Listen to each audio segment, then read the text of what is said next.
Assalamualaikum warahmatullahi wabarakatuh. Perkenalkan, nama saya Miftahul Firdaus, mahasiswa Winsana 3. Di sini saya akan membahas tentang filsafat. Mengapa sih kita harus belajar filsafat? Yang pertama, untuk poin pertama kita membahas tentang itu. Jadi, mengapa kita harus belajar filsafat? Yang pertama yaitu kita agar mampu berpikir secara sistematis, kritis untuk memperoleh kebenaran dan kebijaksanaan.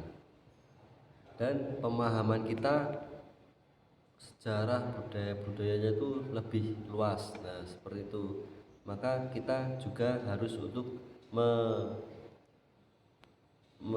belajar filsafat dalam konteks untuk menambah pengalaman dan pengetahuan. Untuk poin yang kedua, apa yang dipelajari dalam filsafat, yaitu yang pertama kita mempelajari tentang dasar-dasar, yang kedua asumsi ilmu, yang ketiga implikasi ilmu tersebut. Selanjutnya poin ketiga yaitu jelaskan sejarah perkembangan ilmu filsafat.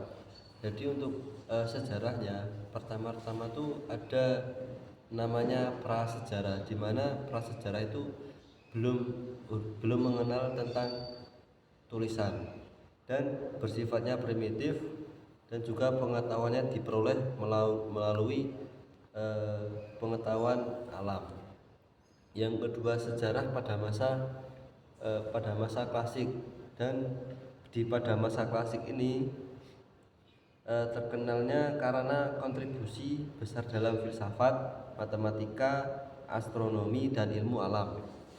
Ya, dan seterusnya pada masa pertengahan itu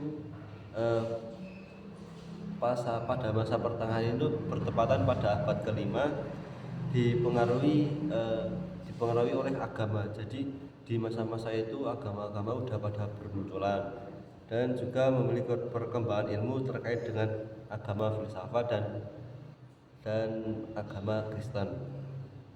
Yang terakhir yaitu pada masa modern, di mana teknologi itu sudah bermunculan dan berkembangnya secara pesat dalam berbagai ilmu pengetahuan.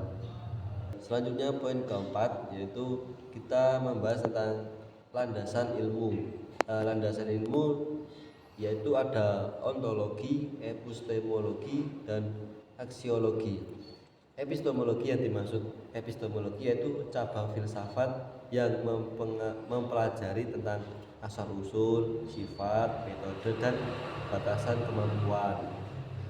Dan selanjutnya ontologi, cabang filsafat yang mempelajari sifat dan ekstensi entitas atau realitas. Selanjutnya aksiologi, cabang filsafat yang mempelajari nilai dan etika. Poin kelima yaitu kita mempelajari tentang macam-macam dan pengertian dari teori kebenaran. Teori kebenaran yang pertama yaitu teori kebenaran koherensi. Maksud dari koherensi yaitu pernyataan yang koheren atau tidak bertentangan. Jadi dengan pernyataan ini tidak ada pertentangan dengan pernyataan sebelumnya. Contohnya, jumlah sudut segitiga yaitu kurang dari 80 derajat. Maka untuk menentukan kebenarannya itu tersebut, maka untuk sudut segitiga tidak lebih dari 180. Yang kedua yaitu kebenaran korespondensi. Maksudnya kebenaran yang benar-benar terjadi dan nyata, yaitu korespondensi yaitu suatu kebenaran yang pasti terjadi dan itu terwujud nyata. Contohnya seperti besi yang dipanaskan akan memuai, itu pasti. Kalau kita untuk melihat kebenarannya, pasti itu besi akan memuai tersendiri, tidak ada yang lain dari itu. Untuk teori yang ketiga yaitu kebenaran performatif. Maksudnya teori dengan tindakan bahasa, ucapan tetapi juga menunjukkan tindakan. Contohnya seperti kita janji kepada teman, maka kita janji kepada teman itu dengan ucapan, tapi juga kita melakukan hal tersebut, bukan hanya cuma omongan doang, dan itu langsung terjadi di waktu yang sama. Terima kasih untuk materi kali ini. Sampai berjumpa kembali.